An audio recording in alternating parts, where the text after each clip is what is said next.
Hi, I'm Liron Cohen. And I'm Mimi Torchin. And you're listening to Lady Parts TV, the podcast. Whee!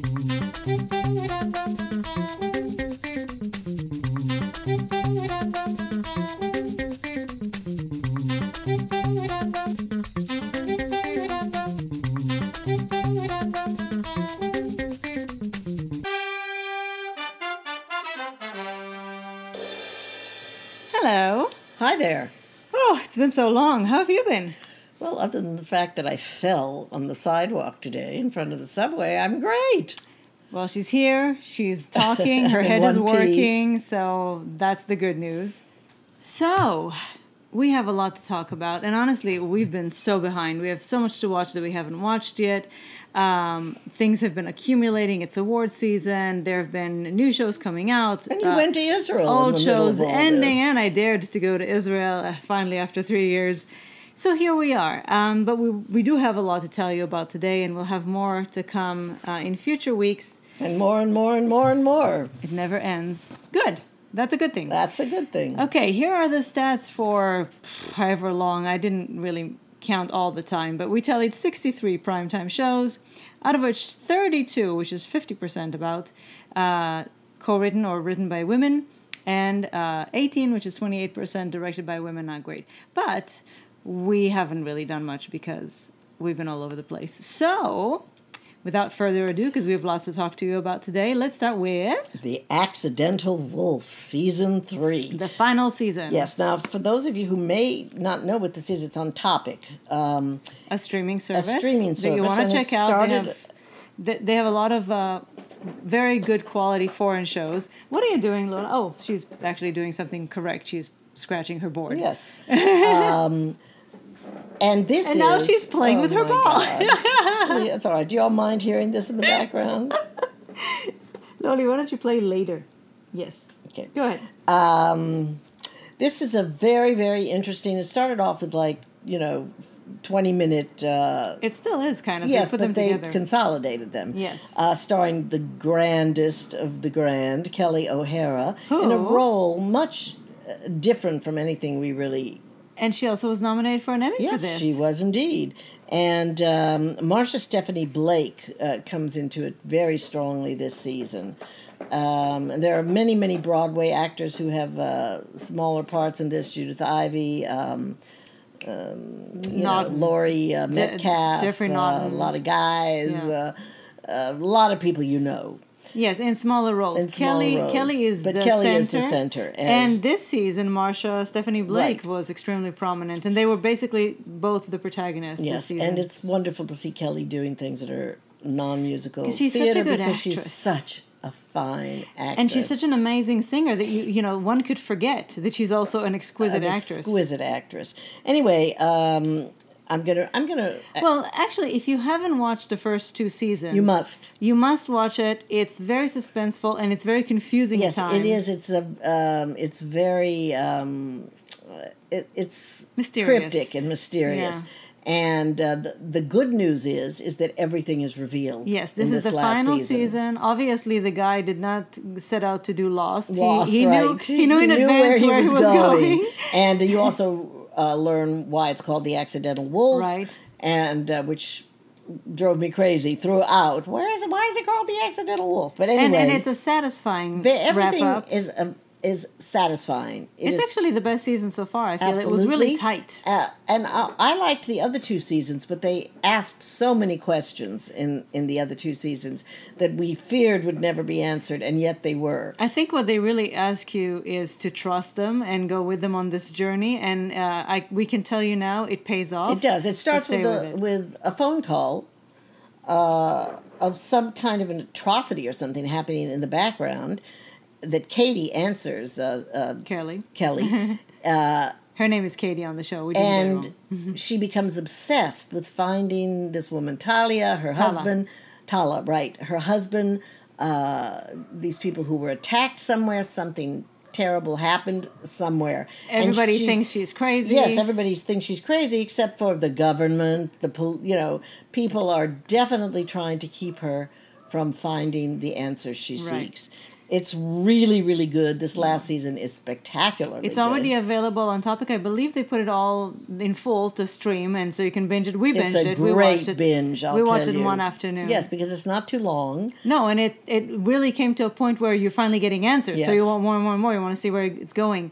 The Accidental Wolf, very, very satisfying conclusion to Kelly an O'Hara. interesting journey. Yes. So the third season and the first two, if you haven't watched them yet, are on Topic right now. Check them out. Okay. A new movie called Causeway, and I still am not quite sure why it's called Causeway. There's the Causeway. Yes, there's something yeah. that happens on. I know, but it's not enough of a no, reason, unless it isn't. somehow makes it double meaning, but I don't get it. It stars the wonderful Jennifer Lawrence and Brian Tyree Henry, who it's almost a pas de deux. Yeah, and he was excellent. It really is. And Jane Howdyshell in the first 20 minutes. And Linda Emmond. Linda Emmond is her mother. That's basically all she wrote. I mean, Yeah. there are a couple of other incidental Smaller, characters. yeah. It's about a veteran who was wounded in Had a brain injury. a traumatic brain injury. She goes to a halfway house. She stays with Jane Howdyshell while she goes through rehab until she can go back to her home in Louisiana and sort of resume her life. She is bound and determined to go back to war, but you really know that's not going to happen. And it's just her very slow, very kind of depressing journey back to a center. Well, I think that what it's even good. more about, it's about two broken people, right. she and this guy that she meets kind of by chance. Right. And they bond over their brokenness, and they connect, and they help each other help heal a become little whole. bit. Exactly. A friendship, a bond forms, and that's the... Oh, it's a very tiny, Tiny depressing, slow film. But it's not It's without not merit, uninteresting, and no. I didn't not like it. I No. can't say I enjoyed it. Right. But as a slice of life Yeah. kind of a thing with good performances. Yes. Something you don't really maybe know about in your Yeah. own life. No, it was touching. It was very was. touching. And again, the performances were excellent. Yes. It's directed, by the way, by a woman, Lila Neubauer, and written by a woman, Otessa Moshfegh. Yes, Elizabeth Sanders and Luke Gebel. Mm-hmm. And it is available on Apple TV Plus now. Oh, of course. That's right. It's an Apple... Yeah, and it's called Causeway, Jennifer Lawrence. Again, not uninteresting. Just be prepared for a very... Don't be looking for a laugh Be a prepared minute. to be kind of pulled down and get into a melancholy mood. Yes. And if you're already in a melancholy mood, it Maybe might be not. just what you're looking for. It might be just what you're looking for. Okay, now we're going to just tell you about documentaries that are excellent and all worth your time. So, starting with another Apple... I love Apple. Another Apple production. This is called Selena Gomez, My Mind and Me. And if you haven't figured it out, it's about Selena Gomez and her mind. It was directed by Alex Kashishian. And Selena Gomez is somebody that I think we both... We didn't really know a lot about her. No, not before... I mean, we knew she was famous and she was cute. And that's she'd pretty been much on all I Disney. had known. I knew that she had lupus and she was suffering very much with that. But when we started watching Only Murders in the Building... We became very interested in her. She's yes, so good. we kind of and fell in love with charming her. and odd. And very talented. very. And she has been, and I did know that in the background, I didn't know much about that, but she had been very open and candid and honest about her mental health struggles and her struggles with her Lupus. autoimmune disease, yes. So this movie, you basically get to see what it's like to be Selena Gomez. Both the stardom, where wherever you go, people scream and girls fall to your Cry. feet and faint, and her internal struggles. So it's actually, to me, a very, very excellent Very depiction. intimate. Well, it's a very excellent depiction of how mental illness is really illness. Because you see this girl who is so talented, who is full of kindness and sympathy and empathy. She volunteers in Africa. She's smart. She cares about people. She cares about what she does. And her brain keeps telling her that she's not enough, that she's not okay, that she's not right, that something is wrong, that she needs to fix herself. She needs to. So you really, really see how it's beyond just think positively, or just think positively. Yeah, because that's talk what about people, something easier said than done. Well, that's what sometimes people say when people are depressed, or when they're anxious, or when they are when they are burdened by these mental illnesses, and people don't get it, because we've all felt a little blue, or we've all felt a little worried. So sometimes there's a tendency, like everybody throws, I have a little bit of OCD just because you like things neat. No, it takes away from the seriousness of people's mental illness and what they really deal with. And you realize also why so many stars are so troubled. It's a terrible life. It's overwhelming. It's so overwhelming. And she was a kid. Yeah. She's been working since she was very, very, very young. But she's so full of determination and purpose. And actually, I think... so open and generous. Yes, extremely vulnerable. And I think that actually what this movie shows a lot, and that is kind of the message of the movie and of the song, My Mind and Me, that was written for the movie, is that the antidote to... You can find an antidote in finding purpose and meaning. And her purpose and meaning is to pull the curtain from mental illness, and help other people feel that they're not alone. It's very brave of her. It's very, again, vulnerable and open. And again, generous. And it's a beautiful film. She's a beautiful person, and my hat's off to her that she revealed herself in this way. I'm a huge fan of her inside and out. Yes. Selena Gomez, My Mind and Me is available on Apple TV Plus. Highly recommend it. Yeah, if you're only going to have one streaming service. Really? Apple is it these days. Is so fantastic. Yep. Next is a movie that was a lot harder for me to watch, if you can believe that. As painful as the Selena Gomez movie was, at least it was full of hope and beauty and love and humanity.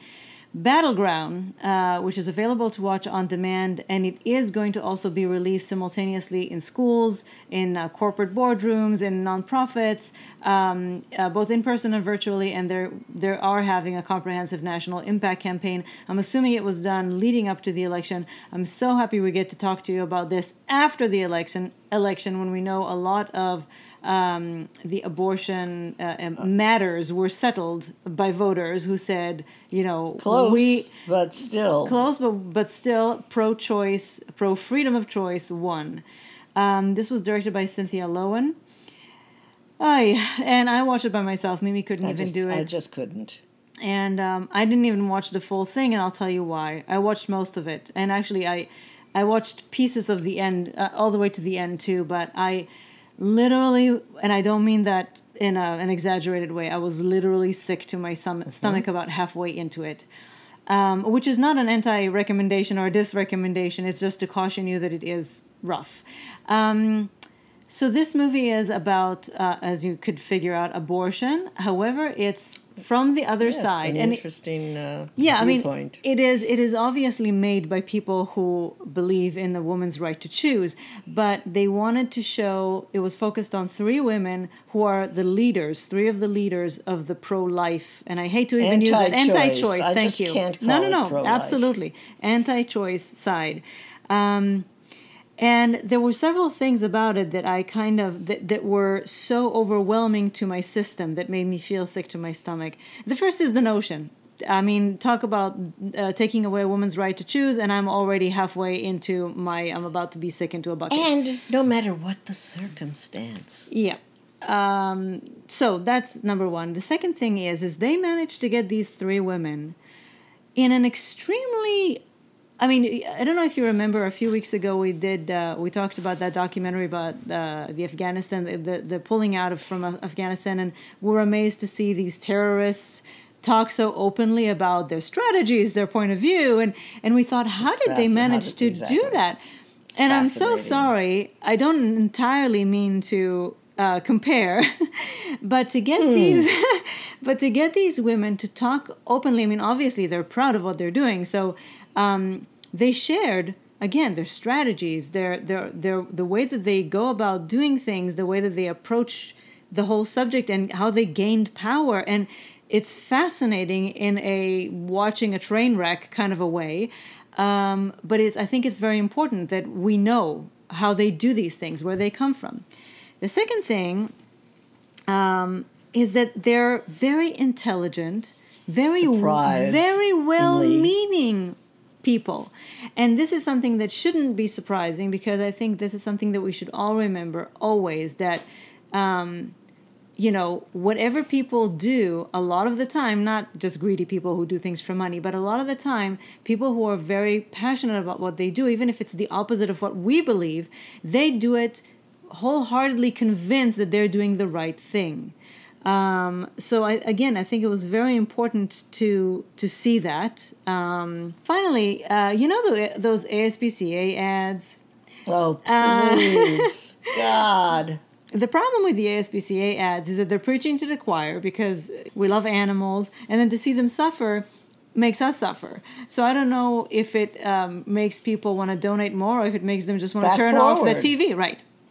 So that's kind of how I felt when I was watching this, because obviously, I mean, besides the people who were shot for this and would be interested in watching it, the pro-lifers or the anti-choicers, most of the audience who will be watching this, I assume, is people who are pro-choice. And to put us through, I think it was an hour and 40-something minutes of just watching in dread how people gain power over our choice. And, it was kind of like, The Handmaid's Tale, except without the happy ending, which we're hopefully approaching. We're getting more. It's not looking like. Well, no. The Handmaid's Tale in the last couple of years, we've been getting more and more wins. This movie, especially since I watched it before the election, and this is not a done deal yet, in no way. To watch it and watch the where this country is going, it was just too hard to watch that much of it. At some point, it was also a little repetitive. I'm glued to it. Yeah, it was also a little repetitive. I think they would have benefited from making it like 20 minutes shorter. It is a documentary; it doesn't have to be that long. Most things would benefit from being 20 minutes. Yeah, shorter. And I don't usually think that an hour and 40 minutes is too long, but the subject matter and what I had to go through with them, it was just too much. I got the point. But I do think that it's an important thing to watch. We can't afford to not be fully informed about what goes on the other side. Otherwise, we will never be able to catch up to them and beat them to the punch. So Battleground is available on demand. We had, for how many years have we beaten them to the punch? Well, yes, but obviously they never let it go. No. Some things, once you do get to that punch, things then they understand that the culture is in a different place, society in a different place. We've evolved, and it's done deal. Some things, unfortunately, seems like they're political. Not. Right. So this is Battleground, and now another documentary, Brainwashed. This is available on Kino Lorber, and it also had a theatrical release in New York and LA, and I don't know if there'll be any other ways to watch it. I mean, I'm assuming that they'll expand it, but yes. But right now on Kino Lorber. It's directed by Nina Menkes, and let's just read what they say about it. Yeah, we don't usually do that, but it's such a good summary of what this movie has to say. If the camera is predatory, then the culture is predatory. This doc explores the sexual politics of cinematic shot design. Using clips from hundreds of movies, Menkes convincingly makes the argument that shot design is gendered. The film illuminates the patriarchal narrative codes that hide within supposedly classic setups and camera angles, and demonstrates how women are frequently displayed as objects for use, support, and pleasure of male subjects. Menkes shows how these not-so-subtle embedded messages affect and intersect with the twin epidemics of sexual abuse and assault, as well as employment discrimination against women, especially in the film industry. So you may have seen movies, documentaries before about women in film. This is very different because it takes a very specific angle, yes. so to speak. It's very illuminating, Yes. and you can see it. It's absolutely illustrated to perfection. With tons. I mean, she had to pay so much copyrights, I would many think. clips, so much that absolutely points to the fact that society has been brainwashed by to see women a the certain patriarchy. way. Well, Exactly.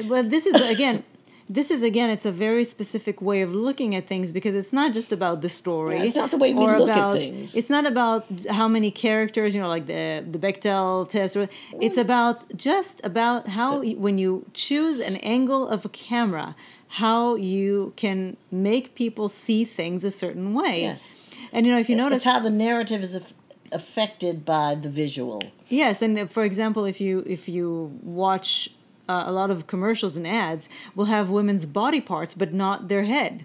So there'll be severed body parts, again, an object without a person attached to that body part, for example. So this too, it shows all the classic ways that women have been filmed, and how that makes us, without even realizing it, see women, and certainly how it makes men see women. And it's not accidental. Right. It's no, absolutely not at planned, all. shot by shot by shot. Exactly. This was, by the way, one of NPR's top 5 films to see this fall. Yes. We also appreciated the device that kind of strings together all the clips, because there are a lot of clips. She really makes you see everything she talks about. She is giving a talk in front of an audience. So it's not just watching her, kind of sit like talking heads. It is kind of as if we're sitting in the audience and watching a TED Talk. Exactly. It is extremely important in an age of media that we have media literacy. Absolutely. That when we are fed something, we know exactly where What it came we're from, eating. what the ingredients are, exactly, and what poison we're getting. So that we can filter, Reject it. we can screen, we can reject, we can have our opinions, Protest. we can absolutely, we can question, we can doubt, we can change things. So Brainwashed. Fascinating. Yes, highly recommended documentary. Seek it out. It is out there. Watch it. Finally, we're going to end on a very, very sad note. And I don't even care. Ronit. I don't even care if only one person out there actually watches this. Well, more than one person should watch it. More than one person should watch it. But I'll tell you what you should first do before you even watch the documentary. So first of all, this is called Black Notebooks Ronit. And you may have heard us before talk about Ronit El-Kabetz on this podcast. She was a phenomenal Israeli actress, director, filmmaker. All in all, just a wonderful person. And she died a few years ago at the very young age of 51 from cancer. Such a tragedy. Now, if you don't know Ronit, then we recommend that you watch Late Marriage. Is available on HiFlix, which we recommended for you as well. The Band's Visit. Oh, for sure. Well, that you get a much better, I think, idea of who she was as a person in The Band's Visit than you do in Get. Yes. And And then the trilogy which ended, the final film was Get. Get is probably the best known of her films, other than maybe The Band's Visit. Right. Get was the final of a trilogy of films that she made that were all about the extremely ancient, archaic, patriarchal system of divorce in Israel. It made me want to commit murder, I swear. Yeah, which is based. All the rights for divorces belong to this rabbinate. Belong to the Rabbanut, which is the rabbinate, the religious institution in Israel, and the woman has practically no rights, if not literally no rights. So Get came out in 2015, I believe. If you haven't seen it, we recommend it. Be prepared; it's tough to watch. It's very tough to watch. And you might want to go back and watch the whole trilogy of films. The Band's Visit is pure joy. Divine. And then, of course, there was the Broadway musical based on it, which was also Divine, starring Katrina Lenk. Who we think channeled. I think yes. Ronit. I think she's a fan too. I wish we could get a chance to ask her sometime. Anyway, Ronit El-Kabetz was such a talented, beautiful, magnetic. I don't even have the words to describe. She just pulls you in. I can't stop thinking about her either since we saw the documentary. So when she died, we were broken up about it. It was absolutely shocking. It was... we were not prepared to lose her so young. She could have done so much more. And the tragic story is also that she had just, a couple of years before that, got married and had twin babies who she didn't get to raise. They were about 2 or 3 years old when she passed away. Anyway, this movie is made by Shlomi Elkabetz, who is her brother and who was collaborator. Collaborator and co-director on quite a few of her films. He obviously loved and adored her beyond words, but he's very good with words, and he was able to express. He was able to express all of his exquisite feelings for her and their very special bond in this film. So this is, he had hundreds of hours of footage because he practically never puts down the camera, I guess, at home or when they're actually shooting a film. The first half of this documentary is actually kind of the behind the scenes of Get, which was her final film. And then you start seeing her deterioration on the set of Get. And then the diagnosis, her fight with cancer, and while she's fighting cancer, she's also touring with Get, trying to get it out while she still had the energy to do it, and then her loss.